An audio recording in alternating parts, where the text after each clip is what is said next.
नमस्कार दोस्तों, हम फिर से आए हैं भूगोल की श्रृंखला लेकर। पहली कक्षा में हमने देखा था भारत का देशांतरीय अक्षांशीय विस्तार कितना है और अक्षांश और देशांतर किसे कहते हैं, और देखा था कि भारत भूगोल यानी कि पूरी विश्व में कहाँ स्थित है, किस अक्षांश पर और किस देशांतर पर, ग्लोब में कहाँ स्थित है, तो कौन सी उत्तर पूर्वी गोलार्ध में स्थित है, कौन से गोलार्ध में, ये सब चीजें हमने देखी थी। अब हम देखेंगे भारत का विस्तार क्या है, क्योंकि भारत के भूगोल का पहला चैप्टर ही भारत की अवस्थिति एवं विस्तार। पिछली कक्षा हम अवस्थिति देख चुके हैं, इस कक्षा में हम देखेंगे भारत का विस्तार कितना है। अवस्थिति के अंतर्गत हमने देखा था कि भारत की स्थिति, भारत कहाँ स्थित है, किस अक्षांश में, किस देशांतर में। अब हम देखेंगे भारत का विस्तार कहाँ से कहाँ तक है। तो भारत के विस्तार देखने से पहले हम भारत को थोड़ा सा समझेंगे सामान्य परिचय देकर, केवल थोड़ा सा सामान्य परिचय से। जो मैंने ये छो बनाया हुआ है, ये भारत बनाया हुआ और ये आसपास के देश बनाए हुए, ये प्रायद्वीप पूरा प्रायद्वीप भारत का नक्शा है, ये नीचे का हिस्सा, और ये ऊपर का हिस्सा, ये पूरा भारत। तो ये भारत का है, भारत के पड़ोसी देश बनाए हुए हैं, तो ये भारत का नक्शा मैंने बनाया हुआ है जिससे पड़ोसी देश लगे हुए हैं। नीचे कुछ जल दिखाया हुआ है नीले नीले डॉट लाइन से, ये पानी है। भारत के जो पूरब, क्योंकि मैंने पिछले कक्षा में दिशाएं बता दी थी, तो दिशाएं पता है कि ये भारत का पूर्वी हिस्सा है, ये भारत का पश्चिमी हिस्सा है, ये भारत का उत्तरी हिस्सा है, ये भारत का दक्षिणी हिस्सा है। तो भारत के पूर्वी हिस्से में बंगाल की खाड़ी है। तो भारत के पूरब की ओर कौन सा पानी है जो बहुत भरा हुआ, बंगाल की खाड़ी। खाड़ी किसे कहते हैं? तीन ओर से समुद्र से घिरे हुए को, एक ऐसा जल राशि जो तीन ओर से स्थल से घिरा हुआ है, वो खाड़ी कहलाती है। और भी खाड़ी है, जैसे इधर एक खंबात की खाड़ी है, क्योंकि इधर स्थल है, इधर स्थल है, इधर स्थल यानी कि जमीन है, इधर से पानी लगा होगा, तो ये इधर खंबात की खाड़ी बन जाती है, नाम सुना होगा। और कच्छ की खाड़ी, ये कच्छ की खाड़ी है, क्योंकि यहाँ से भी स्थल सीमा लगी हुई है, यहाँ से भी ऐसा पानी जो तीन ओर से स्थल से घिरा हुआ हो और एक उसका हिस्सा सागर या महासागर से जुड़ता हो, वो खाड़ी कहलाता है। तो ये पूरा हिस्सा, क्योंकि यहाँ म्यांमार देश है, म्यांमार के अलावा भी और देश है, तो ये कहाँ, बंगाल की खाड़ी। भारत के पश्चिमी हिस्से में भी पानी है, इसको हम कहते हैं अरब सागर। बंगाल की खाड़ी में भारत के द्वीप स्थित है, जिसे हम अंडमान निकोबार कहते हैं। भारत के पश्चिम में एक द्वीप स्थित है जिसे हम लक्षद्वीप कहते हैं। ये भारत के पड़ोसी देश हैं, पाकिस्तान, अफगानिस्तान, चीन, नेपाल, भूटान और म्यांमार, बांग्लादेश, श्रीलंका, मालदीव और भी अन्य देश हैं। तो ये भारत का छोटा सा परिचय है। अब हम देखेंगे भारत का विस्तार में। तो भारत के विस्तार में देखेंगे सबसे पहले भारत के लास्ट बिंदु कौन से हैं, यानी कि सबसे पूर्व में बिंदु कौन सा, सबसे पश्चिम में बिंदु कौन सा, सबसे उत्तर में बिंदु कौन सा और सबसे दक्षिण में बिंदु कौन सा। तो भारत की सबसे उत्तर का बिंदु और दक्षिण का बिंदु और पूरब का बिंदु, पश्चिम का बिंदु देखते हैं हम। तो भारत का सबसे पूर्वी बिंदु, पूरब यानी कि उधर, तो पूर्वी बिंदु में देखेंगे हम, इसको हम इस तरह देख सकते हैं। ये भारत का बना लिया, तो ये पूरब का बिंदु है, तो हमने ये पूरब मान लिया, और ये पश्चिम का बिंदु, तो पश्चिम। भारत का जो सबसे पूर्वी बिंदु है उसको है बलांगू की बुतु। अब दो नाम कैसे लिखे हैं, कहीं कहीं बलांगू मिल जाता है, कहीं कहीं किबुतु मिल जाता है उसी का हिस्सा अरुणाचल प्रदेश। किस राज्य में है सबसे पूर्वी बिंदु? अरुणाचल प्रदेश में। भारत का पश्चिम बिंदु गोरमुता, और ये कहाँ है? सर क्रीक के पास में है, सर क्रीक के पास में है। राज्य कौन सा है? गुजरात। देखो दो चीजें देखो, ये पश्चिमी बिंदु, ये पूर्वी बिंदु। सबसे पूर्व में बिंदु बलांगू या किबुतु जो अरुणाचल प्रदेश में है, सबसे पश्चिमी बिंदु गोरमोता या सरक्रीक गुजरात में है, सबसे उत्तरी बिंदु इंद्राकौल। ये पहले जम्मू कश्मीर में हुआ करता था, लेकिन अब ये पहुंच गया है लद्दाख में। तो सबसे उत्तरी बिंदु किस राज्य में है? लद्दाख में। सबसे दक्षिणी बिंदु है इंदिरा पॉइंट, इंदिरा पॉइंट, सबसे दक्षिण बिंदु इंदिरा पॉइंट है। और ये ग्रेट निकोबार में है, यानी कि अंडमान निकोबार में है, ग्रेट निकोबार द्वीप में है, ग्रेट निकोबार। राज्य कौन सा है? राज्य है अंडमान निकोबार, राज्य अंडमान और निकोबार राज्य। ये हमने देख लिए पूर्वी बिंदु, पश्चिमी बिंदु, उत्तरी बिंदु और दक्षिण। इसमें एक दो चीजें और देखनी है, जैसे इंदिरा पॉइंट का पुराना नाम। तो इंदिरा पॉइंट का पुराना नाम है पिगमिलियन पॉइंट, पिगमिलियन पॉइंट। तो सर जब पुराना नाम ये था तो कब हमने इसका इंदिरा पॉइंट नाम दिया? तो सन 1985 में हमने इसका नाम दे दिया इंदिरा पॉइंट। तो इसको हमने दे दिया 1985 में। ये भारत के दक्षिणतम बिंदु है, सबसे दक्षिणतम बिंदु, यानी कि 6 डिग्री 4 मिनट का हिस्सा लेके। लेकिन कभी कभी ये पूछ लिया जाता है आपसे कि भारत का मुख्य भूमि पर दक्षिण बिंदु कौन सा है? मुख्य भूमि, मुख्य भूमि का मतलब हम द्वीप हटा देते हैं मुख्य भूमि पर। तो मुख्य भूमि पर दक्षिणतम बिंदु है तुम्हारा कन्याकुमारी, मुख्य भूमि पर, यानी कि इधर हिस्सा में। और ये किस राज्य में है? तमिलनाडु में, तमिलनाडु। ये मुख्य भूमि पर है, ये बात याद रखना है। तो दो क्वेश्चन अलग अलग होते हैं। मुख्य भूमि पर दक्षिणतम बिंदु कन्याकुमारी, भारत का दक्षिणतम बिंदु इंदिरा पॉइंट। अब कन्याकुमारी से एक फैक्ट और याद करने की आवश्यकता है। कन्याकुमारी ये तमिलनाडु राज्य में है और इधर एक स्मारक है, जिस स्मारक को कहते हैं हम Vivekananda rock memorial, Vivekananda rock memorial. ये कन्याकुमारी में ही स्थित है। कन्याकुमारी के बिल्कुल दक्षिणतम बिंदु में विवेकानंद रॉक मेमोरियल है। इन्हीं के सामने थिरुवल्लुर जी की मूर्ति है, जो एक कवि थे तमिलनाडु के। इनकी स्थापना सन 2000 में हुई, यानी कि सामने विवेक मेमोरियल, इन्हीं के सामने बहुत बड़ी विशाल मूर्ति है जो थिरुवल्लुर जी की, जो सन 2000 में स्थापित की गई थी तमिलनाडु के। तो ये दो फैक्ट और याद करने हैं। तो एक और है वहीं पर कुमारी अम्मान टेम्पल मंदिर। पूछा जाता है कभी कभी कि कुमारी अम्मान टेम्पल कहाँ है? कुमारी अम्मान टेम्पल या मंदिर, ये भी तमिलनाडु के नजदीक ही स्थित है। तो हमें 3 चीजें ये याद करनी है, तो इतना नोट कर लीजिए।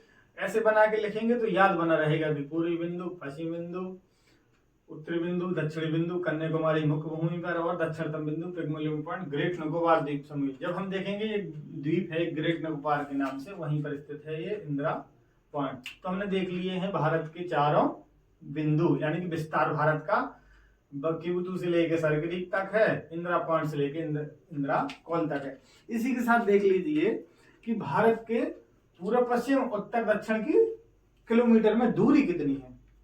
तो अगर हम इस बिंदु से इस बिंदु की ओर चलें तो भारत की जो दूरी है किलोमीटर में 2933 किलोमीटर है पूरब पश्चिम की, यानी कि पूरब और पश्चिम। तो पूछे जाए भारत के पूरब से पश्चिम की दूरी कितनी है, तो 2933। तो अगर उत्तर से दक्षिण पूछ लिया जाए, उत्तर यानी कि उत्तरी बिंदु है ये, उत्तरी बिंदु, तो ये उत्तर है। ये दक्षिण यानी कन्याकुमारी की बात चल रही है दक्षिण से, ना कि इंदिरा पॉइंट की। तो कन्याकुमारी तक है, ना कि द्वीप तक। तो उत्तर से दक्षिण की दूरी है अगर मान लिया जाए तो 32-14 किलोमीटर। कितनी? 32-14 किलोमीटर। इधर से इधर तक की दूरी है 32-14 किलोमीटर। ये दिख रहा होगा, शायद ना दिख रहा, 32-14 किलोमीटर है। यानी कि पूछा जाए भारत के पूरब से पश्चिम की दूरी कितनी है? 29-33 किलोमीटर। भारत से उत्तर से दक्षिण की दूरी कितनी है? 32-14 किलोमीटर। दक्षिण का मतलब कन्याकुमारी से है, ना कि इंदिरा पॉइंट के ग्रेट निकोबार से है। तो यही 4 चीजें देख ली हमने। और इसी तरह लिख के याद करोगे तो ज्यादा अच्छी तरीके से याद रहेगा। ठीक, तो ये आप नोट कर लीजिए अगर नोट ना कर पाए हो, और फिर हम आगे बढ़ते हैं।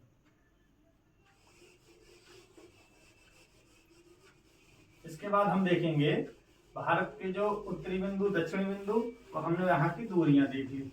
अब हम देखेंगे भारत कौन से गोलार्ध में है, बता चुके हैं पिछली बार, फिर भी हम बता दे रहे हैं। अगर गोलार्ध की अवस्थिति देखी जाए तो भारत उत्तर पूर्वी गोलार्ध में स्थित है। इसका थोड़ा सा देख लीजिए, जो जिसने पिछला वीडियो ना देखा हो तो पिछला वीडियो में मैंने विस्तार से बताया है, तो वो जाके देख लीजिए, जिसमें अक्षांश देशांतर समझ में आ जाएंगी। लेकिन थोड़ी सी जानकारी आपको यहाँ बता दे रहे हैं, तो अगर ना देखा हो तो देख लो। और इसके बाद थोड़ी सी जानकारी मैं यहीं बता दे रहा हूँ आपको कि ये हमारी पूरी पृथ्वी है। पृथ्वी को हमने 2 भागों में बांटा था, 0 डिग्री भूमध्य रेखा, उत्तरी गोलार्ध है ये, और नीचे का है कौन सा, दक्षिणी गोलार्ध। दक्षिणी गोलार्ध, दक्षिणी गोलार्ध। तो हमने कहा था भारत इधर स्थित है, तो ये उत्तरी गोलार्ध में स्थित है। और इस गोलार्ध को हमने एक और श्रेणी में बांटा था, पूरब और पश्चिमी गोलार्ध में, यानी कि ये 0 डिग्री, ये हो गया था पूर्वी गोलार्ध पूरब की तरफ दिशा में, और ये हो गया था पश्चिमी गोलार्ध। अगर अभी देखा जाए ये भी 0 डिग्री देशांतर है, ये 0 डिग्री अक्षांश है, पश्चिमी गोलार्ध। अगर इसमें भी देखा जाए तो भारत कहाँ है, पूर्वी में, तो उत्तर और पूर्वी। तो भारत की अगर स्थिति देखी जाए तो भारत उत्तर पूर्वी गोलार्ध में स्थित है। तो लिख लीजिए एक लाइन में कि भारत उत्तर पूर्वी गोलार्ध में स्थित है। ये चित्र बनाए रहेंगे, याद बना रहेगा कि भारत उत्तर पूर्वी गोलार्ध में स्थित है। इसके बाद गोलार्ध के बाद हम देखेंगे भारत की सीमाएं, कि भारत की सीमाएं कितनी है और कहाँ कहाँ है। तो भारत की सीमा है 2, जल सीमा है और स्थल सीमा है। अब जल सीमा का मतलब है जो जल से लगा हुआ है भारत का हिस्सा, और स्थल सीमा का मतलब होता है जो जमीन से या भूमि से लगा हुआ हिस्सा है। तो अगर पाकिस्तान वाले हिस्से को, इस हिस्से को देखा जाए तो ये भूमि से लगा हुआ है, ये स्थल सीमा, इधर से गई इधर तक, इधर से ये वापस इधर तक आई, फिर ये पूरी इधर तक। और जल सीमा का मतलब है कि ये गुजरात का हिस्सा, ये नीचे का ले लो, इधर से इधर तक, और ये हमारी जल सीमा है। तो भारत की जल सीमा और स्थल सीमा 2 हैं। तो अगर भारत की स्थल सीमा की बात की जाए तो भारत की स्थल सीमा की लंबाई है, तो लिख लेना भारत की स्थल सीमा की लंबाई, स्थल सीमा, भारत की स्थल सीमा की लंबाई 15,200 15,200 किलोमीटर है। ये तो स्थल सीमा की लंबाई हो गई। अगर जल सीमा की, तो भारत की जल सीमा कितनी है, ये मुख्य भूमि की जल सीमा है, इधर ये भी लिखो मुख्य भूमि। मुख्य भूमि का मतलब तो आप समझ गए होंगे, ये वाला हिस्सा, और इसमें द्वीप काउंट नहीं है, इसकी भी सीमा है, क्योंकि ये द्वीप है तो इसकी भी सीमा होगी। तो इसकी है 6100 किलोमीटर। तो अगर ये द्वीप काउंट कर लिए जाए, अंडमान निकोबार और ये, तो कुल जल सीमा अगर भारत की देखी जाए, कुल जल सीमा, अगर भारत की कुल जल सीमा जी देखी जाए तो 75,16.66 किलोमीटर टोटल। तो भारत की स्थल सीमा 15,200 है, भारत की मुख्य भूमि पर जल सीमा 6100 किलोमीटर, और भारत की कुल जल सीमा 75,16।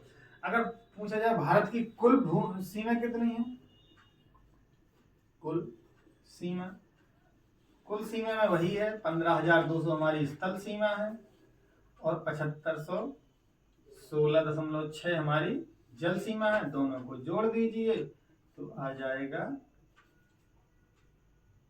22,716 किलोमीटर।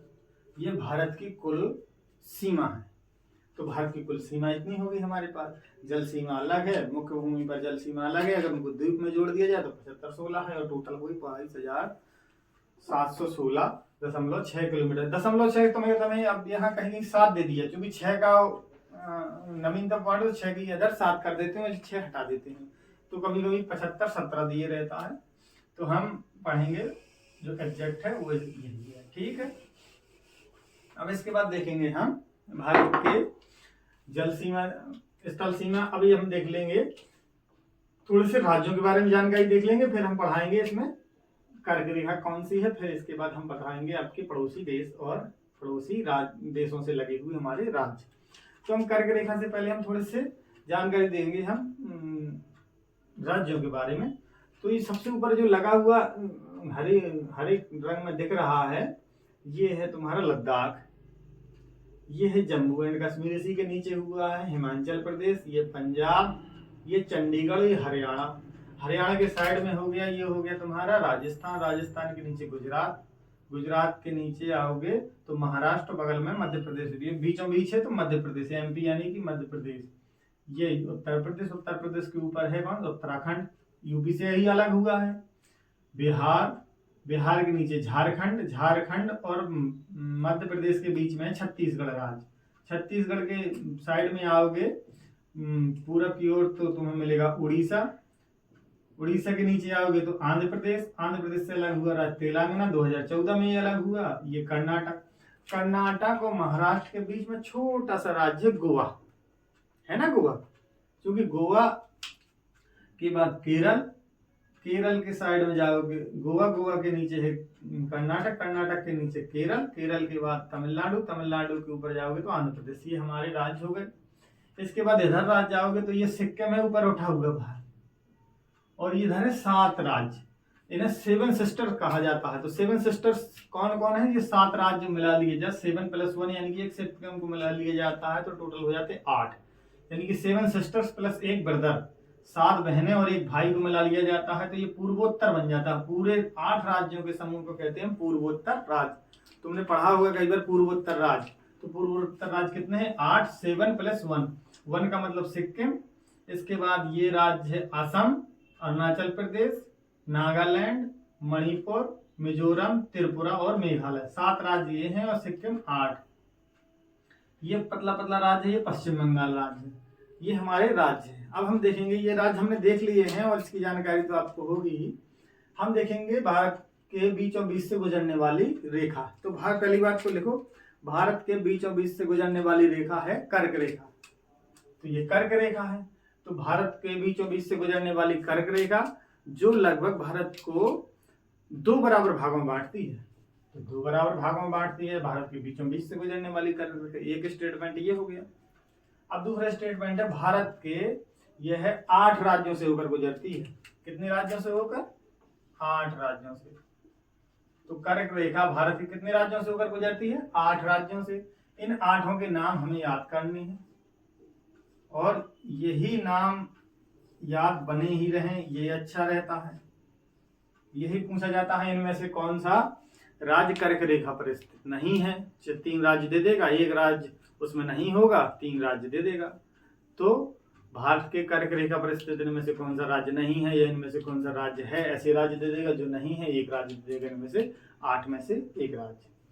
तो इनका 8 में से एक राज्य दे देगा। अब देखते हैं क्या है।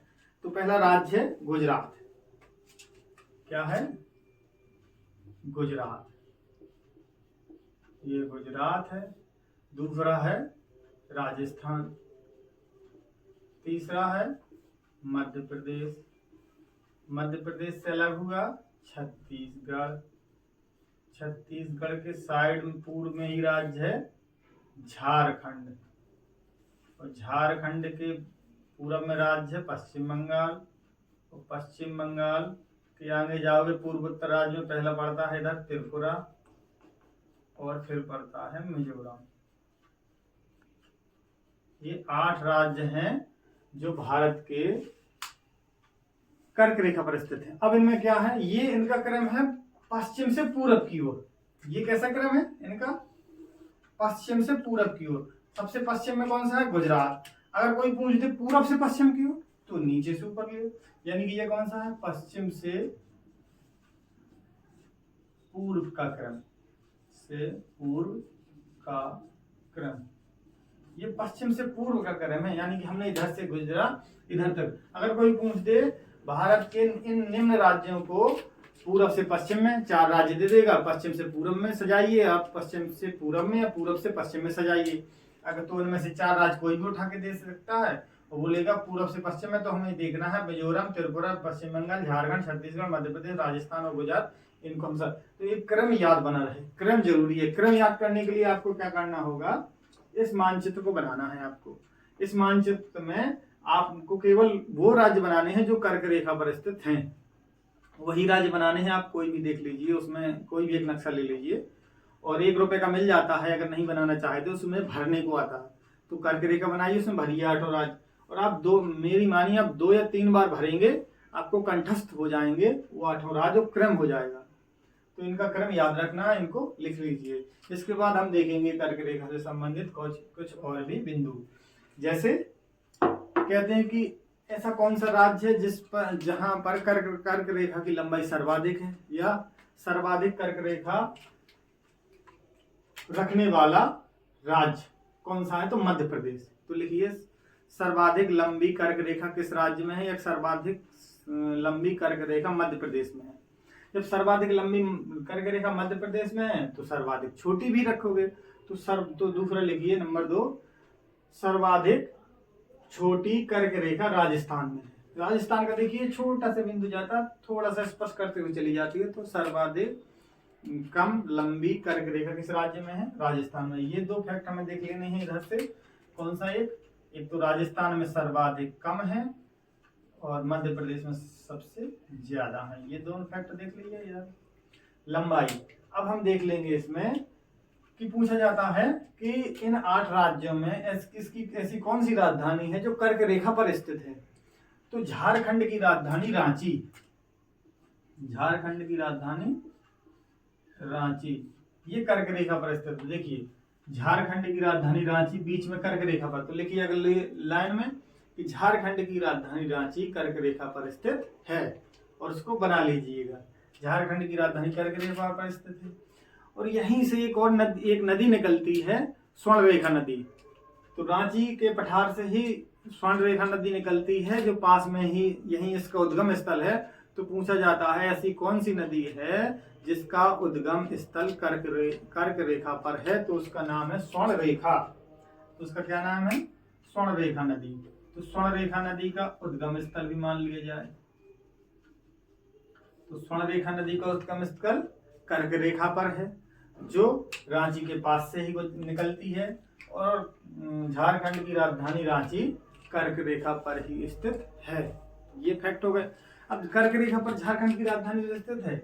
अब मान लीजिए आज क्वेश्चन आता है कि सबसे नजदीक राजधानी कौन सी है कर्क रेखा पर झारखंड के अलावा। झारखंड की राजधानी तो है, तो अगर पूछा जाए, ये हम मिटा दें थोड़ा सा तो इसी में आ जाएगा।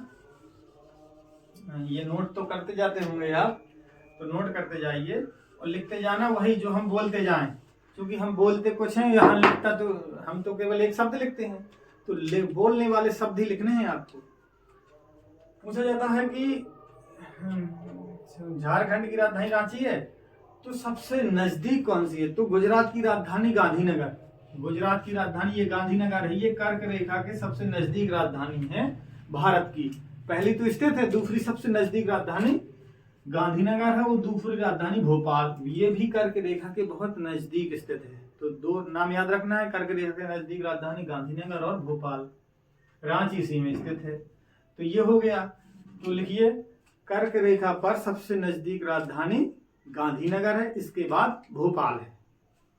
ठीक है, ये गुजरात की राजधानी गांधीनगर और मध्य प्रदेश की राजधानी भोपाल, ये 2 दूसरे नंबर पे आएंगे। अब हम देखेंगे कर्क रेखा पर जो 8 राज्यों की राजधानी में कौन से उत्तर में है, कौन से दक्षिण में है। तो कर्क रेखा पर 8 राज्यों में से कितनी राजधानियां कर्क रेखा के उत्तर में है और कितनी राजधानियां कर्क रेखा के दक्षिण में है। तो कर्क रेखा पर स्थित राज्यों की 3 राजधानियां कर्क रेखा के उत्तर में स्थित है। 3 राजधानियां कर्क रेखा के स्थित है। नंबर 1 जयपुर, कहाँ की राजधानी? राजस्थान की राजधानी। नंबर 2 अगरतला, कहाँ की राजधानी? ठीक है, नंबर 2 अगरतला। नंबर 3 इम्फाल। इम्फाल किसकी राजधानी है? मिजोरम की। अगरतला किसकी राजधानी है? त्रिपुरा की। ये 3 राजधानी हमारी कहाँ स्थित है? कर्क रेखा के उत्तर में स्थित है। अब कर्क रेखा के दक्षिण में स्थित राजधानियां कितनी हैं? 4। चारों राजधानियों के नाम। नंबर 1 कर्क रेखा के दक्षिण में स्थित राजधानी number 1 Gandhinagar, number 2 Bhopal, number 3 Chhattisgarh की राजधानी रायपुर। नंबर 4 वेस्ट पश्चिम बंगाल की राजधानी कलकत्ता। ये है पश्चिम बंगाल की राजधानी कलकत्ता। और गुजरात की राजधानी गांधीनगर। मध्य प्रदेश की राजधानी भोपाल। और पश्चिम बंगाल की राजधानी कलकत्ता। और छत्तीसगढ़ की राजधानी रायपुर। ये नाम। तो छत्तीसगढ़ की राजधानी क्या है, इससे आपको राजधानी भी याद हो रही है और ये भी देख रहे हैं कि ये कौन से कहाँ स्थित है, क्योंकि कभी कभी पूछ देता है कि कौन से रेखा पर स्थित है। 1 2 गुजरात की राजधानी गांधीनगर, और मध्य प्रदेश की राजधानी भोपाल। ये सब कहाँ है, कर्क रेखा के दक्षिण में स्थित है। तो बाकी 3 राजधानियां कर्क रेखा के उत्तर में स्थित है, एक राजधानी कर्क रेखा पर स्थित है। अब कर्क रेखा के अलावा हम अब जो कर्क रेखा देख रहे हैं तो ठीक है, कर्क रेखा में यही स्थितियां काफी हैं। इसके बाद मेरे हिसाब से इतना क्वेश्चन हमने अभी देखा कर्क रेखा से संबंधित महत्वपूर्ण बिंदु। अब हम कर्क रेखा से संबंधित महत्वपूर्ण बिंदु देखने के बाद देखेंगे भारत के पड़ोसी देश। कौन कौन भारत के पड़ोसी देश हैं, जल से कितने लगते हैं, स्थल से कितने लगते हैं, जल और थल से कितने लगते हैं। तो भारत के पड़ोसी देश कितने हैं, भारत के पड़ोसी देश हैं 7।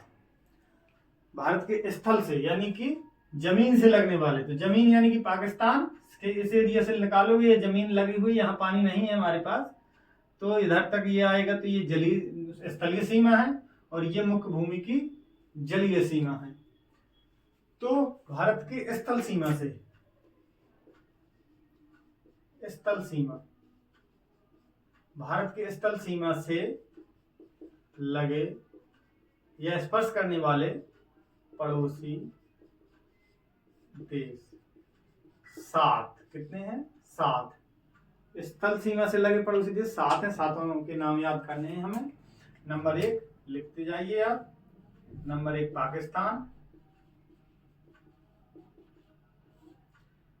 अफगानिस्तान, चीन, नेपाल, भूटान, म्यांमार, बांग्लादेश। ये 7 देश हैं। 3 4 5 6 7। ये 7 देश हैं जो भारत के पड़ोसी देश हैं, जो 7 देश स्थलीय सीमा से साझा करते हैं। अब देखिए भारत के पड़ोसी देश जो स्थल से साझा करते हैं, कुछ देश जल से साझा करते हैं। जैसे एक तो बहुत पढ़ा होगा आपने श्रीलंका, ये जलीय सीमा साझा करने वाला देश है। और भी 7 देश हैं, 6 देश हैं इसके अलावा, श्रीलंका के अलावा। तो स्थल सीमा से स्पर्श करने वाले आपने देश देख लिए हैं भारत के 7।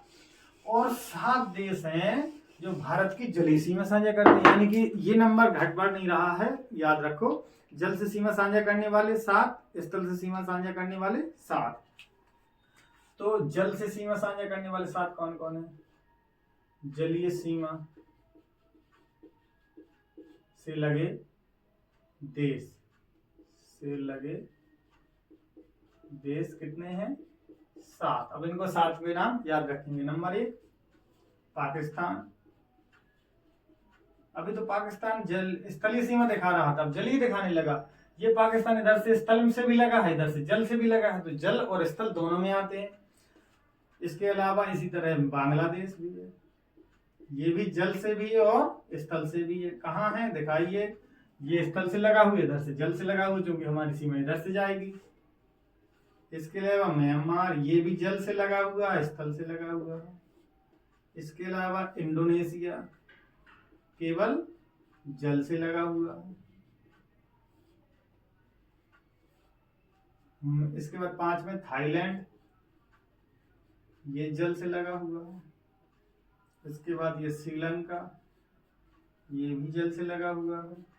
और ये 7वां हो गया मालदीव, ये भी मालदीव बहुत चर्चा में रहा इस समय, तो मालदीव को भी देखेंगे। ये स्थल से जल से लगा हुआ है। ये 7 देश है। तो 7 देश कौन कौन है, जल से लगे 7 देश ये हैं, इनके नाम याद रखना। इसमें एक चीज याद रखना है, ये 3 देश पाकिस्तान, बांग्लादेश और म्यांमार, ये जलीय सीमा और स्थलीय सीमा दोनों साझा करते हैं। जलीय सीमा और प्लस स्थलीय सीमा, स्थलीय सीमा। यानी कि जलीय सीमा और स्थलीय सीमा दोनों साझा करने वाले देश कितने हैं? 3, पाकिस्तान, बांग्लादेश और म्यांमार। केवल जलीय सीमा साझा करने वाले देश है 4, इंडोनेशिया, थाईलैंड, श्रीलंका और मालदीव। तो अगर केवल जलीय आ जाए तो 4, जलीय स्थलीय आ जाए तो 3, और जलीय आ जाए टोटल तो 7 देश। तो 7 देश स्थलीय, 7 देश जलीय। अब हमने ये देख लिया, इसमें ये देख लीजिए। अब हम देखेंगे भारत के पड़ोसी देश से लगे भारतीय राज्य कौन कौन है और किस क्रम में है। इनका क्रम हमेशा हमने ऐसा लिखा है, यानी कि क्लॉकवाइज लिखा है, तो इसको क्रम भी देखते जाना। अब देखिए, भारत की सीमा से स्पर्श करने वाले पड़ोसी, यानी कि पड़ोसी देशों के साथ लिखिए, पड़ोसी देशों के साथ स्पर्श करने वाले भारतीय राज्य। अब हम इसमें देखेंगे कि जो पड़ोसी देश हैं हमारे स्थल से लगे हुए हैं, तो इनमें कौन कौन से राज्य किस किस देश के साथ स्पर्श सीमा साझा करते हैं। जैसे पाकिस्तान, तो पाकिस्तान के साथ अगर आपको दिख रहा होगा तो पाकिस्तान के साथ गुजरात सीमा साझा करता है, राजस्थान, पंजाब और 2 केंद्र शासित प्रदेश साझा करते हैं, जम्मू कश्मीर और लद्दाख। तो इसी क्रम में हम लिखते जाएंगे। नंबर 1 पहला कौन सा देश है? पाकिस्तान। यहीं से देश लेंगे और हम देखेंगे कौन कौन सी सीमा साझा करते हैं सभी के साथ। पाकिस्तान, पाकिस्तान के साथ सीमा साझा करने वाले देश के नाम अगर देखोगे, सॉरी राज्य के नाम देखोगे, तो राज्य में सबसे पहले गुजरात, हम इसी क्रम में जा रहे हैं। गुजरात के बाद राजस्थान, राजस्थान के बाद पंजाब। ये 3 राज्य हैं पूर्ण रूप से, और 2 यूटी हैं इसमें। 2 यूटी कौन कौन से हैं? जम्मू एंड कश्मीर, जम्मू कश्मीर, और एक है लद्दाख। तो ये 2 राज्य कौन कौन से हैं? केंद्र शासित प्रदेश हैं ये 2 राज्य। तो 2 केंद्र शासित प्रदेश और 3 राज्य, तो टोटल में कितने हो गए? 5 राज्य। वैसे 5 राज्य करते हैं, केंद्र शासित प्रदेश 2, यानी कि ये केंद्र शासित प्रदेश बना दिए गए हैं अक्टूबर 2019 में। तो 2 केंद्र शासित प्रदेश और 3 राज्य, टोटल में 5 राज्य पाकिस्तान से सीमा साझा करते हैं। अगला नंबर है पाकिस्तान के बाद अफगानिस्तान का।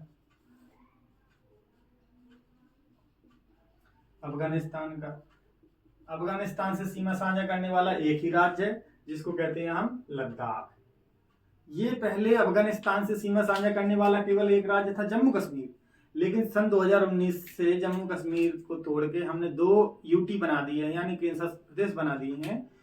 तो हमारी सीमा लद्दाख की सीमा साझा होने लगी है अफगानिस्तान से। हम इधर पहले केवल जम्मू कश्मीर लिखते थे, अब साथ में लद्दाख भी लिख रहे हैं, तो 5 राज्य हो गए हैं। तो अफगानिस्तान से केवल एक सीमा साझा करता है, जिसका नाम है लद्दाख, ना कि जम्मू कश्मीर। ये अपडेट है, ये अपडेट देख लीजिए। इसके बाद 3 नंबर पे आता है हमारा चीन, अगला देश। चीन से सीमा साझा करने वाले पड़ोसी राज्य कौन कौन से हैं? तो सबसे पहले लद्दाख। अब जम्मू कश्मीर नहीं करता है, याद रखना, उसमें लिखा होगा जम्मू कश्मीर। अब जम्मू कश्मीर हट गया, इस साइड आ गया है, तो चीन से केवल सीमा साझा करता है लद्दाख। इसके बाद उत्तराखंड, उत्तराखंड के बगल में नेपाल लग जाता है, तो नेपाल नहीं करता। फिर इसके बाद करता है सिक्किम,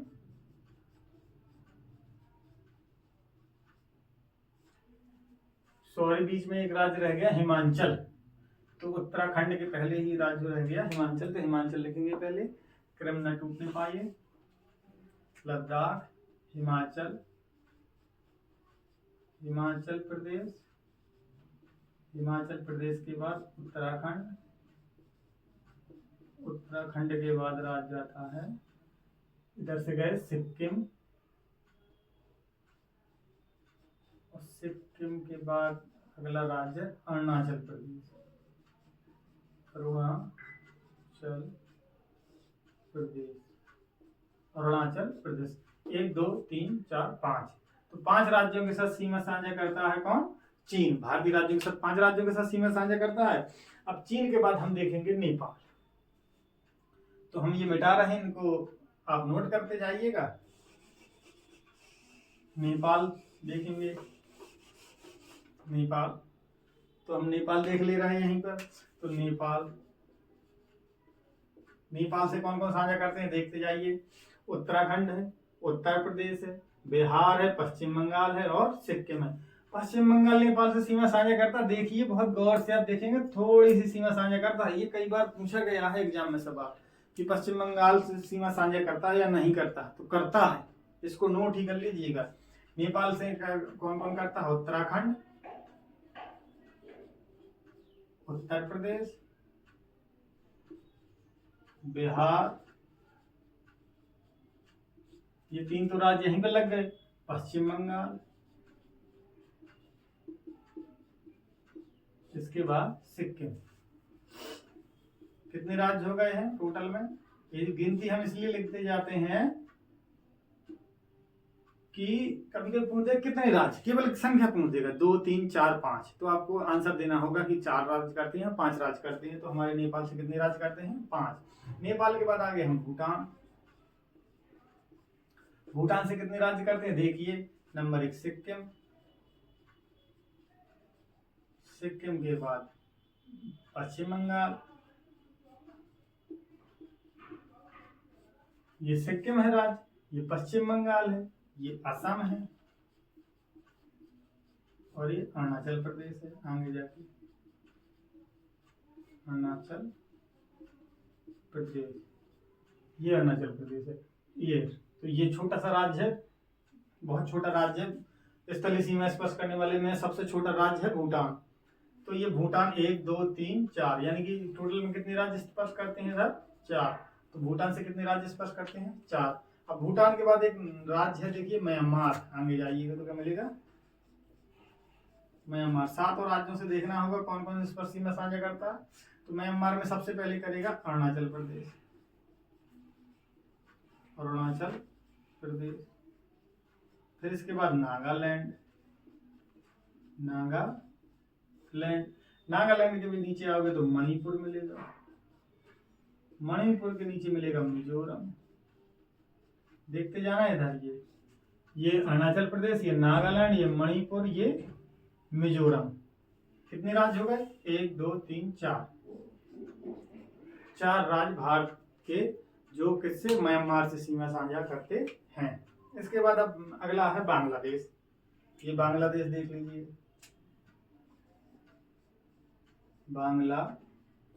बांग्लादेश से कितने सीमा साझा करते हैं?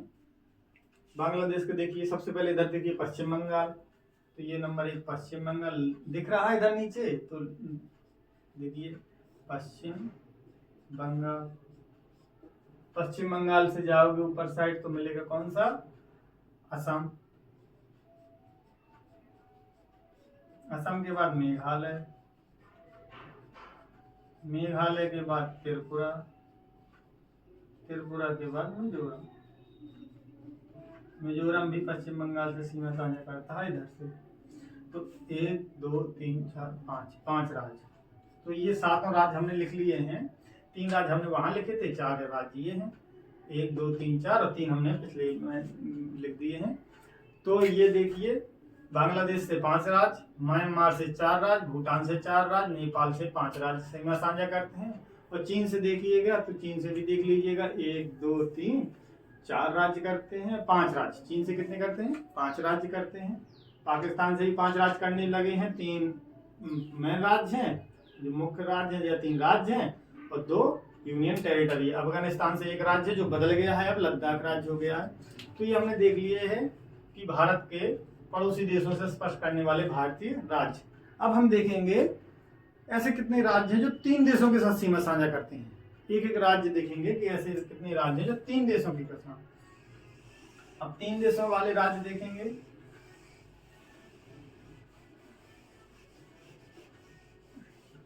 ऐसे कितने राज्य हैं? तो देखिए भारतीय राज्य, भारतीय राज्य जो 3 देशों के साथ सीमा साझा करते हैं, 3 देशों के साथ सीमा साझा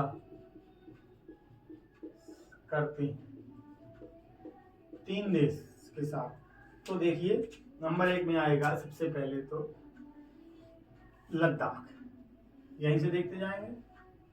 अब लद्दाख कौन कौन से 3 देश हैं जिसके साथ सीमा से लगे हुए हैं? तो लद्दाख से हमने बताया था कौन कौन सा, पहला तो पाकिस्तान, फिर इसके बाद अफगानिस्तान, और फिर इसके बाद चीन। पहले ये लद्दाख की जगह था जम्मू कश्मीर।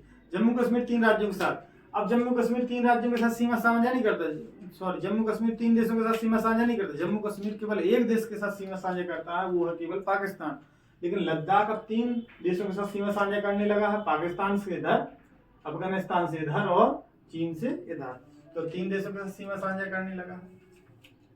इसके बाद दूसरा नंबर का राज्य देखिए 3 देशों का सीमा साझा करने वाला है पश्चिम बंगाल। पश्चिम बंगाल, हाँ पश्चिम बंगाल, पश्चिम बंगाल 3 देशों के साथ सीमा साझा करता है। कौन कौन से देश देख लिए? नेपाल, पहला तो नेपाल से कहाँ करता है? नेपाल से सब बताया था हमने, इधर करता है। नेपाल के बाद भूटान से भी करता है, भूटान के साथ बांग्लादेश से भी करता है। ये भी 3 देशों के साथ सीमा साझा करता है। इसके बाद अगला राज्य है अरुणाचल प्रदेश। देखिए अरुणाचल प्रदेश को कहाँ करता है? अगला राज्य है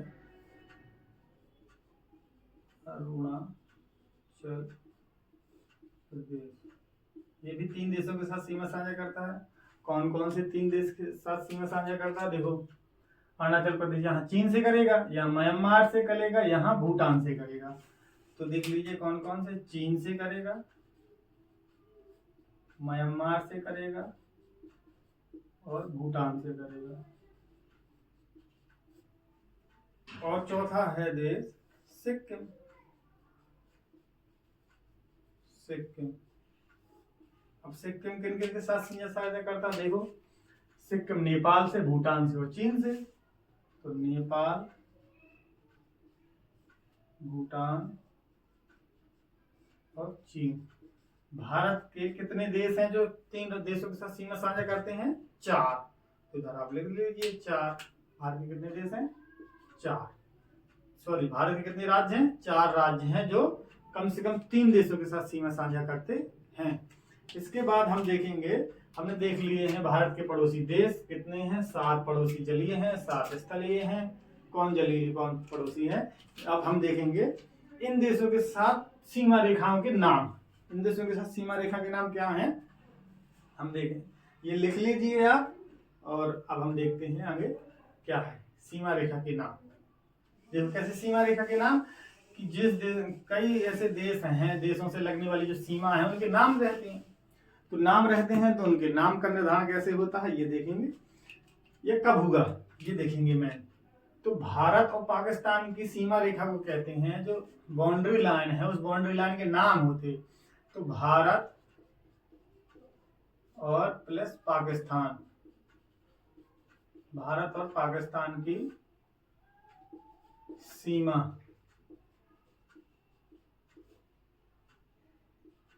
का नाम है रेड क्लिफ। क्या नाम है? Red Cliff. भारत और पाकिस्तान के बीच की सीमा को क्या कहते हैं हम? Red Cliff. ये सीमा वो नहीं है जो सीमा पाकिस्तान की सीमा है, ये रेड क्लिफ है, यानी कि बाउंड्री है भारत और पाकिस्तान की। तो भारत प्लस पाकिस्तान की सीमा का नाम क्या है? Red Cliff. यह पाकिस्तान और भारत के बीच की लिखो, के बीच की सीमा का नाम क्या है? Red Cliff. तो इसका निर्धारण हुआ था 1947 में, जब भारत आजाद हुआ था, पाकिस्तान का बंटवारा हुआ था। तो सर रेड क्लिफ थे, तो सर रेड क्लिफ ने 1947 में भारत और पाकिस्तान की सीमा के बीच सीमा का निर्धारण किया था। इन्हीं के नाम पर ये भारत और पाकिस्तान की सीमा का नाम हो गया। अब देखेंगे हम भारत और चीन की सीमा। भारत प्लस चीन के बीच की सीमा का नाम क्या है? मैकमोहन। मैकमोहन। तो पूछा जाता है कई बार, भारत और चीन के बीच की सीमा का नाम क्या है? मैकमोहन है। मेन रूप से ये चीन जो भारत का एरिया है, अगर भारत का एरिया मान लिया जाए तो अरुणाचल प्रदेश वाला एरिया इस एरिया के नाम को देते हैं, इस एरिया के नाम को नहीं देते हैं चीन, किसके, अरुणाचल प्रदेश में। तो अगर और गहराई से पढ़ोगे तो इसमें लिखेगा अरुणाचल प्रदेश, अरुणाचल प्रदेश और प्लस चीन। अरुणाचल प्रदेश भारत के हिस्से में अरुणाचल प्रदेश प्लस चीन की बाउंड्री लाइन को कहते हैं हम मैकमोहन रेखा। और इसका निर्धारण हुआ था सन 1914 में, एक शिमला समझौता हुआ था, तो इसके तहत हमारा निर्धारण हुआ था 1914 में। और एक और बहुत पूछी जाती है पाकिस्तान और अफगानिस्तान, क्योंकि जब 1947 से पहले पाकिस्तान भारत का हिस्सा था तो वो भारत अफगानिस्तान के बीच थी, लेकिन अब पाकिस्तान बढ़ गया तो पाकिस्तान और अफगानिस्तान के बीच की। तो ये भी याद कर लीजिए, देख लीजिए, नंबर 1 में ये था, नंबर 2 में ये हो गया, नंबर 3 में ये देख लीजिए पाकिस्तान प्लस अफगानिस्तान, अफगानिस्तान के बीच की सीमा का नाम है डूरंड रेखा। क्या नाम है? डूरंड रेखा, डूरंड रेखा। इसको सन 1863 में, 1863 में सर डूरंड थे, उन्होंने निर्धारण किया था। तो ये 1863 में निर्धारण हुआ था। तो हमने देख लिया है भारत के पड़ोसी देशों के साथ सीमा, ये आप इसको उतार लीजिए। और हमने देखा भी भारत के पड़ोसी देश और इसके अलावा भारत से लगने वाली सीमाएं कौन कौन सी हैं। अब हम देखेंगे यहाँ पर कि भारत की जो सीमा है, सबसे लंबी सीमा कौन से देश से लगती है भारत की, सबसे छोटी सीमा कौन से देश से लगती है भारत का, सबसे छोटा देश कौन सा है। बड़ा देश तो चीन है, सब कोई जानता है कि भारत से लगे हुए देश कितने हैं, चीन है। लेकिन सबसे छोटा देश पूछा जाता है तो हमें देखना है भारत जो, इसको लिखेंगे ऐसे, भारत की सबसे लंबी सीमा, लंबी सीमा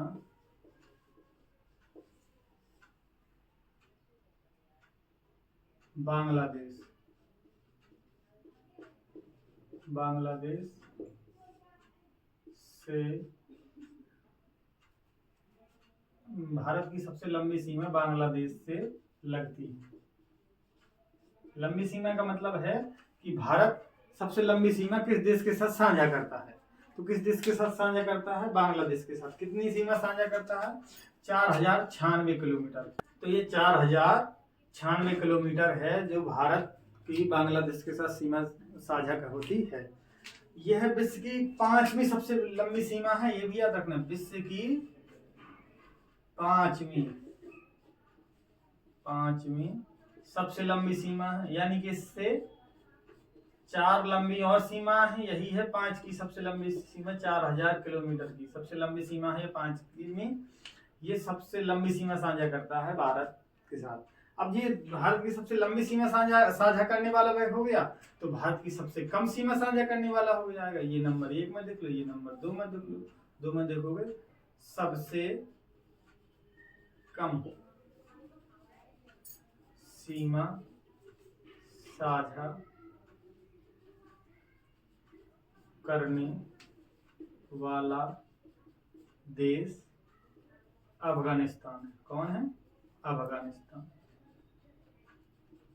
अफगानिस्तान कितनी सीमा साझा करता है? 106 किलोमीटर की सीमा साझा करता है। ये लद्दाख से लगा हुआ राज्य है।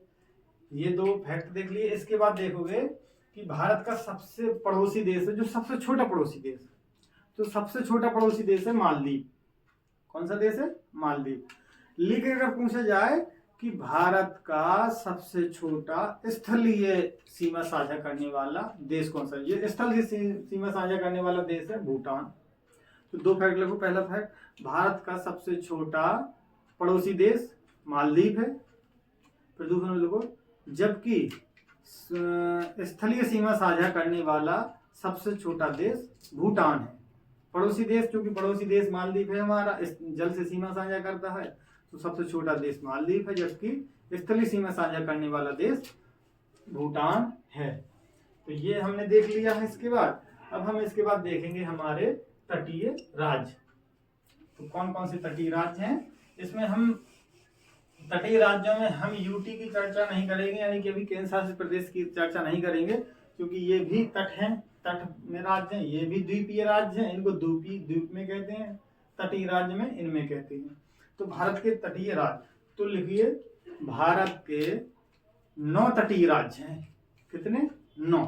तो देखिए 9 कौन कौन से हैं? भारत के 9 तटीय राज्य। इसमें हम यूटी की चर्चा नहीं कर रहे बिल्कुल भी, यानी केंद्र शासित प्रदेश नहीं ले रहे हैं।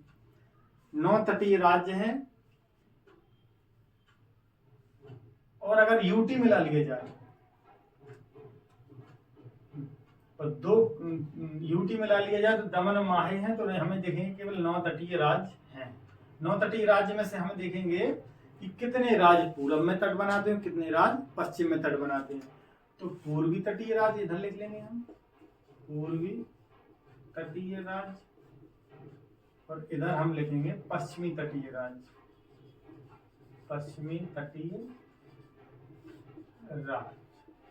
अब पूर्वी तटीय राज्य का मतलब हो तो भारत के हिस्सा इसके पूरब में ये वाले राज्य हैं, ये पूर्वी तटीय है, ये वाले राज्य पश्चिमी तटीय, यानी कि भारत के पूरब में तो पूर्वी तटीय, भारत के पश्चिम में है तो पश्चिमी तटीय। तो पूर्वी तटीय राज्य का क्रम ऊपर से नीचे ले लो या नीचे से ऊपर ले लो, क्रम एक ही लेना है, ऊपर से नीचे याद करना है इसी क्रम में। तो हम ले रहे हैं ऊपर से नीचे का, तो सबसे ऊपर वाला है राज्य सबसे पहले कौन सा है? पश्चिम बंगाल। ये पूर्वी तटीय राज्य का ऊपर हिस्सा। इसके बाद उड़ीसा, उड़ीसा के बाद आंध्र प्रदेश, आंध्र प्रदेश के बाद तमिलनाडु। ये 4 पूर्वी तटीय राज्य हैं। तो पूछा जाएगा कितने पूर्वी तटीय राज्य हैं? तो 4 पूर्वी तटीय राज्य कितने हैं?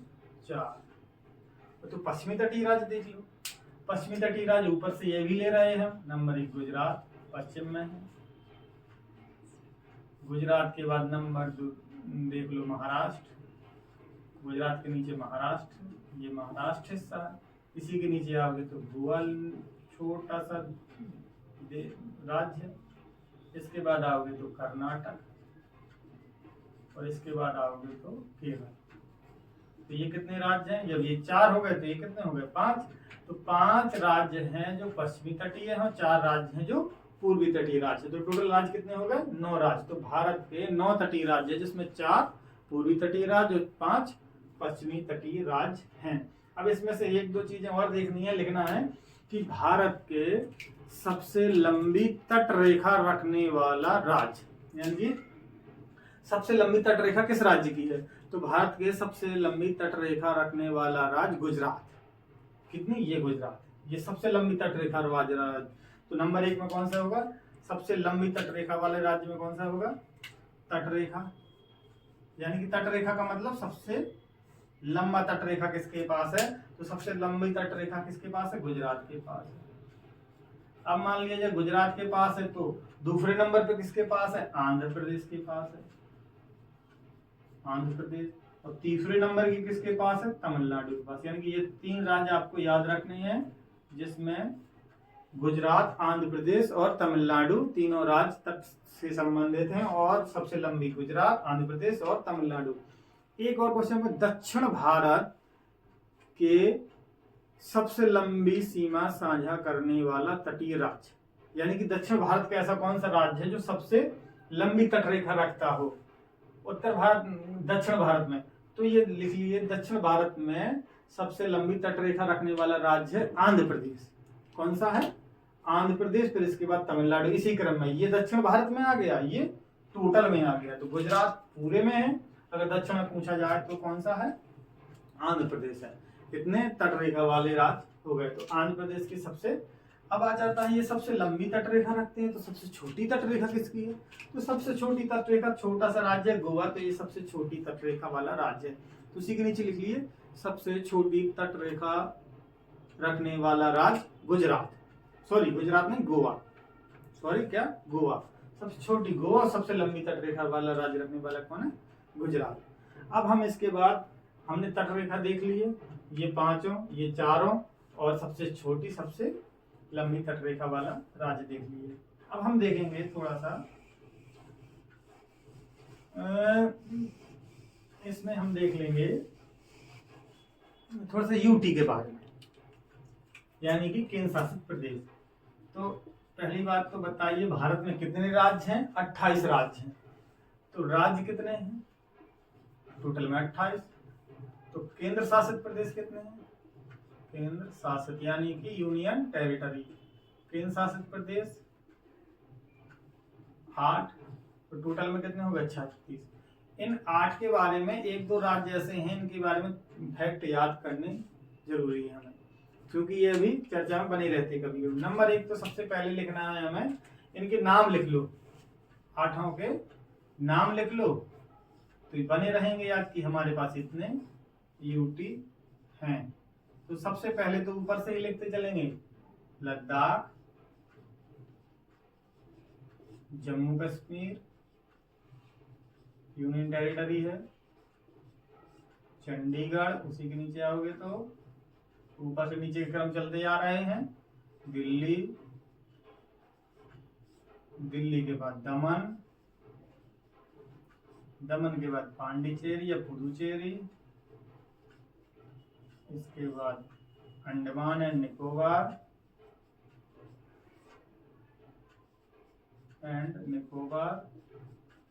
इसके बाद लक्षद्वीप।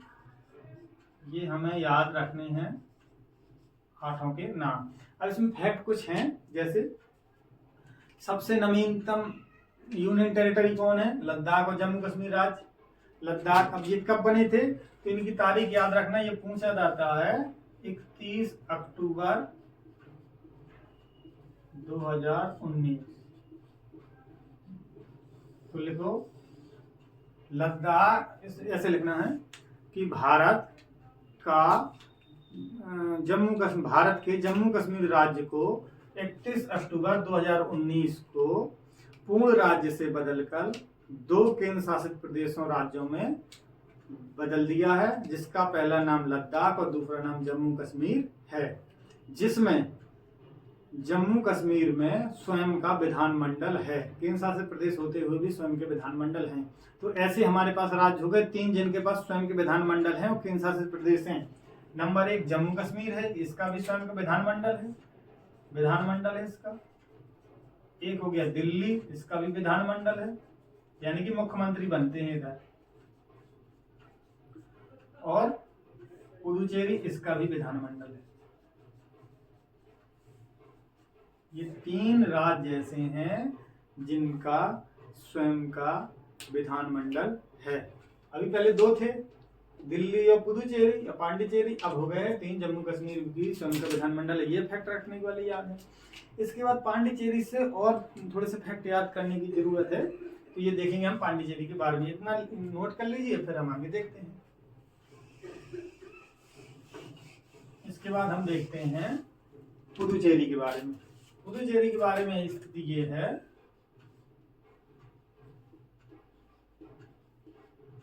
पहली बात तो इसमें 4 जिले हैं, लिखिए पुदुचेरी में 4 जिले हैं। 4 जिले कौन कौन से हैं? Number 1 Yemen, number 2 Karaikal, number 3 स्वयं में पुदुचेरी, नंबर 4 में है माही। ये 4 जिले हैं पुदुचेरी के अंतर्गत। तो देखिए यमन, पांडिचेरी, कराईकल और माहे, ये 4 राज्य हैं। इसमें से देखना है कौन किस राज्य में है। तो यमन है आंध्र प्रदेश में, ये जिला है यमन, वो आंध्र प्रदेश में स्थित है। कराईकल और पुदुचेरी ये तमिलनाडु में स्थित है। और माहे ये केरल में स्थित है। माहे कहाँ है? केरल में। तो नीचे लिखिए पुदुचेरी एकमात्र ऐसा केंद्र शासित प्रदेश है जो 3 राज्यों में फैला हुआ है। 3 राज्यों में कौन कौन से में?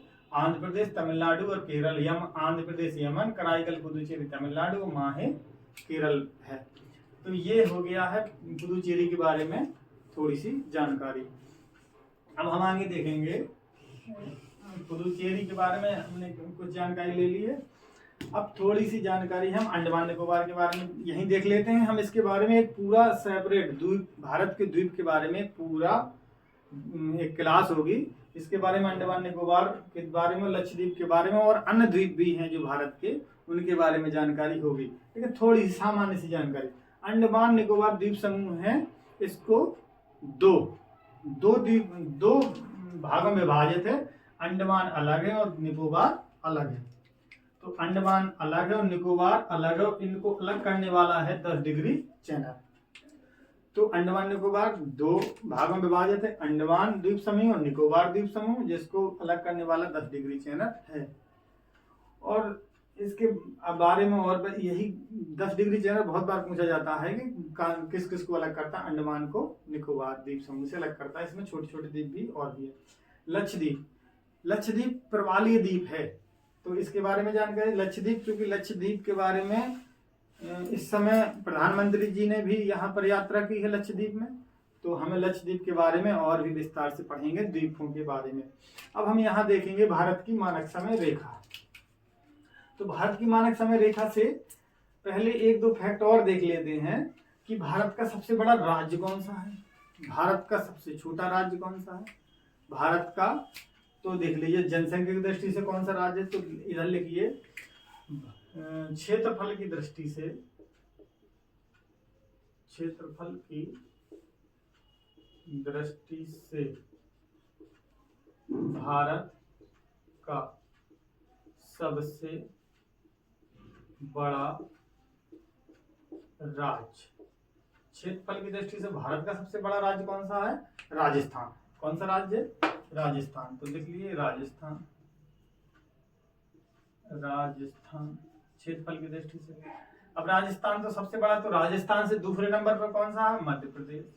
ये दूसरे नंबर पे अगर राजस्थान ना, मध्य प्रदेश से भी कौन तीसरे नंबर पे आ जाता, महाराष्ट्र।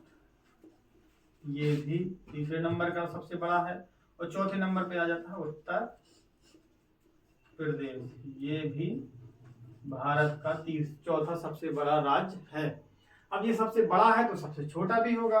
तो भारत का सबसे छोटा राज्य, सबसे छोटा राज्य गोवा। गोवा को सुनते ही कुछ कल्पनाएं मन में उभर आती हैं। तो वो कल्पना, क्योंकि सभी का सपना होता है, मतलब सभी युवा अवस्था में सपना होता है गोवा जाने का। तो गोवा सबसे छोटा राज्य है। अब ये देख लिए हमने क्षेत्रफल की दृष्टि से देख लिया। अब हम देखेंगे जनसंख्या की दृष्टि से सबसे बड़े राज्य सबसे, तो ये क्षेत्रफल की दृष्टि से है, तो ये नोट कर लीजिएगा। अब हम देखेंगे जनसंख्या की दृष्टि से, यानी कि हम जनसंख्या की दृष्टि से भारत का सबसे बड़ा राज्य। जनसंख्या की दृष्टि से भारत का सबसे बड़ा राज्य तो सभी को मालूम है, उत्तर प्रदेश। और सबसे छोटा राज्य सिक्किम। कौन सा है, सबसे छोटा राज्य है सिक्किम। लेकिन एक चीज और देखनी थी, उधर पिछले बार जो सबसे छोटा राज्य गोवा दिखाया है, गोवा से अगर टोटल लगा दिया जाए, उधर पीछे पलट के अभी एक लाइन में देखा, हमने देखा था कि सबसे छोटा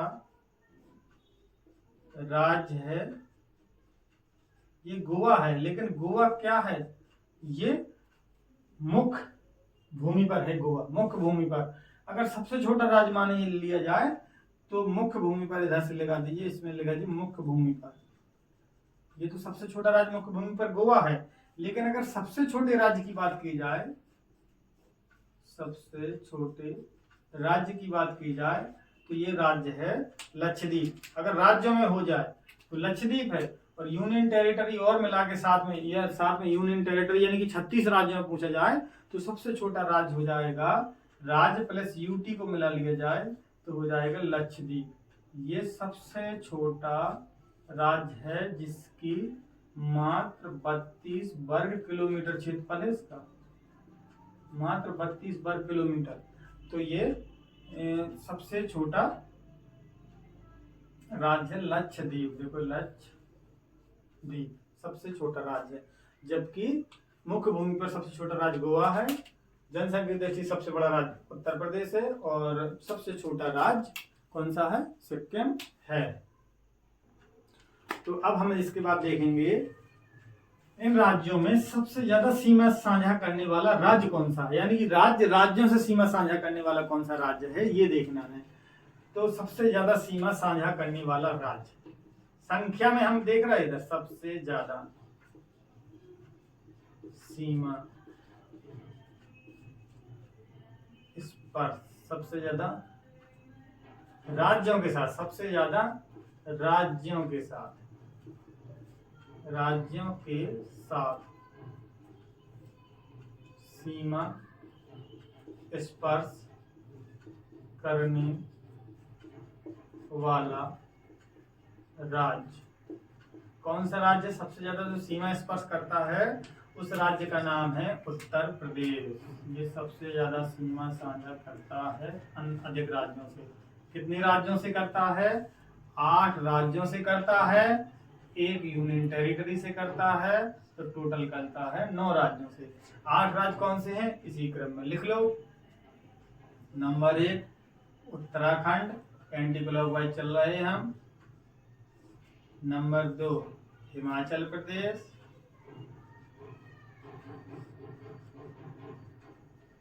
number 3 Haryana, number 4 Rajasthan, number 5 Madhya Pradesh, number 6 Chhattisgarh,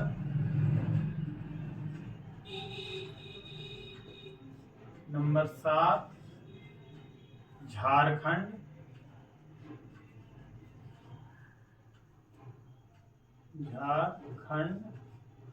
number 8 Bihar, और ये 9वां नंबर है, 9वां दिल्ली, यानी कि यूनियन टेरिटरी, ये दिल्ली। तो 9 राज्यों के साथ। अब ये तो हो गया सबसे ज्यादा सीमा साझा करने वाला। तो पहले नंबर पे, तो दूसरे नंबर पर सबसे ज्यादा सीमा साझा करने वाला कौन सा राज्य है, तो ये नोट कर लीजिए। फिर इसके बाद हम देखेंगे दूसरा सबसे ज्यादा सीमा साझा करने वाला, चूंकि अब दूसरा पूछने लगा है, पहला उसने छोड़ दिया, पहला सभी ने कर लिया है। तो उत्तर प्रदेश पहला हो गया। सबसे ज्यादा सीमा साझा करने वाला दूसरा राज्य कौन सा, दूसरा राज्य, अगला लिखिए दूसरा राज्य, लगाइए कौन सा है, इसका नाम है हमारे पास छत्तीसगढ़।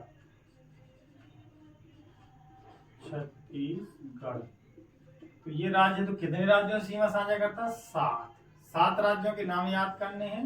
याद करने की आवश्यकता नहीं, लेकिन अगर याद हो जाए तो बहुत आवश्यकता, लेकिन इतना याद करने की आवश्यकता है कि कितने राज्यों से दूसरा सबसे ज्यादा सीमा साझा करता है और कौन सा राज्य है।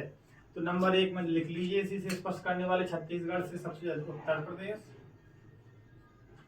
मध्य प्रदेश, महाराष्ट्र,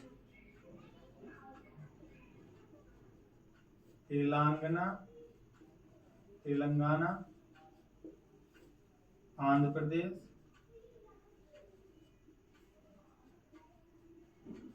उड़ीसा और झारखंड। देखो हम दिखाई दे रहे हैं कौन कौन से, देखो उत्तर प्रदेश, मध्य प्रदेश, महाराष्ट्र, तेलंगाना, आंध्र प्रदेश, उड़ीसा और झारखंड। ये 7 राज्य हैं जो छत्तीसगढ़ के साथ सीमा साझा करते हैं। अब इसमें देखो एक फैक्ट है कि उत्तर प्रदेश में सीमा साझा करता है, तो उत्तर प्रदेश का जो लटका हुआ जिला है, ये जिला है सोनभद्र।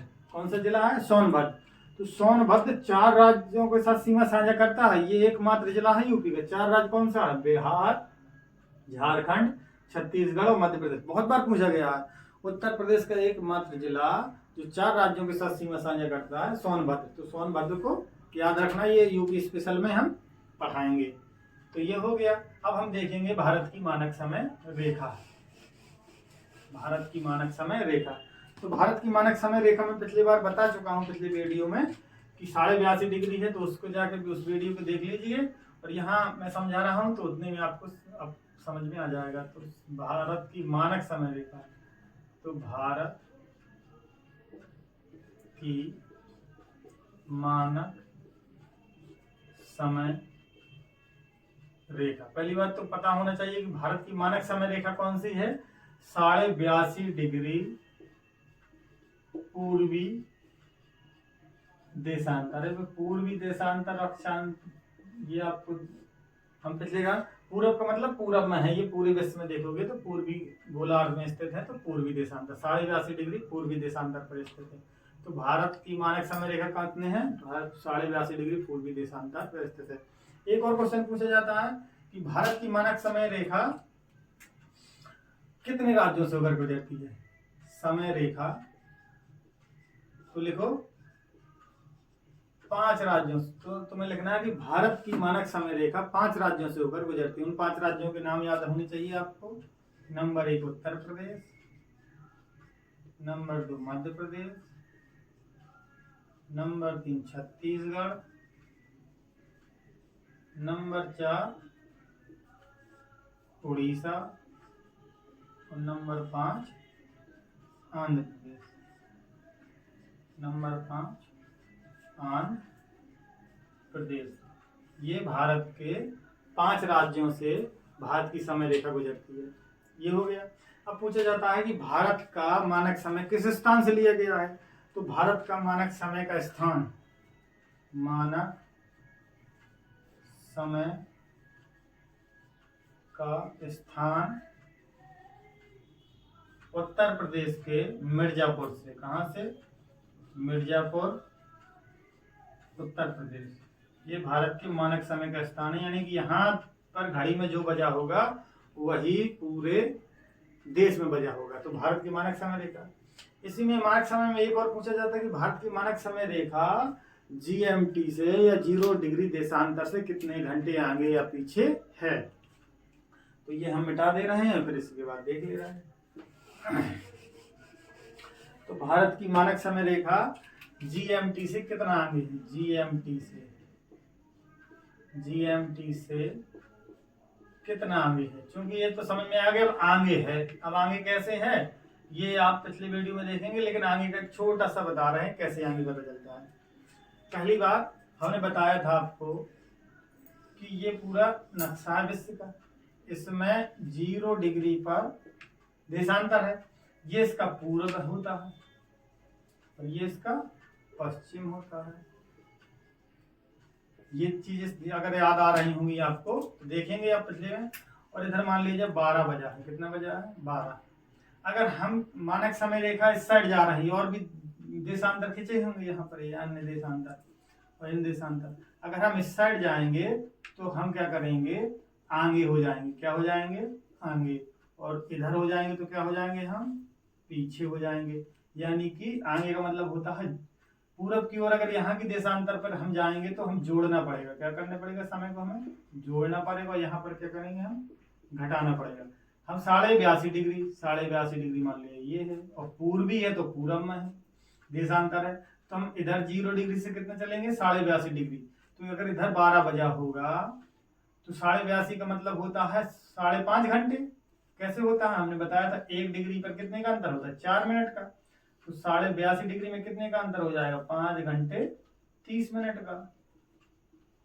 अब 5 घंटे 30 मिनट का, अगर इधर दिन के 12 बजे हैं तो दिन के 12 बजे में 5 घंटे 30 मिनट जोड़ो तो शाम के 5 घंटे 30 मिनट हो जाएंगे। तो यानी कि कितने के बजेंगे, इधर बजेगा 5 घंटे 5:30 PM का होगा, यानी कि शाम का PM होगा। यानी कि हम क्या है, आगे हैं। इधर से हम क्या हैं, 5.5 घंटे आगे हैं। तो कितना आगे हैं, तो ये तो समझ में आ गए। अब हम देखेंगे कितना आगे हैं, तो लिखना है हमें 5.5 घंटे। कितना आगे हैं हम, 5.5 घंटे। हम भारत के जो GMT समय से है वो हम भारत के समय से 5.5 घंटे, भारत का समय GMT से 5.5 घंटे आगे है। अब ये लगभग हमें जो भी जितने भी फैक्ट हैं वो हमने भारत के विस्तार में देख लिए हैं। अब हम इसके बाद जो अगर आपको ये क्लास अच्छी लगी हो तो आप क्लास को लाइक एंड सब्सक्राइब करें, और अगली क्लास के लिए द्वीपों के बारे में और इन द्वीपों के बारे में हम जानकारी लेंगे और भारत जल की सीमा के बारे में। नमस्कार दोस्तों।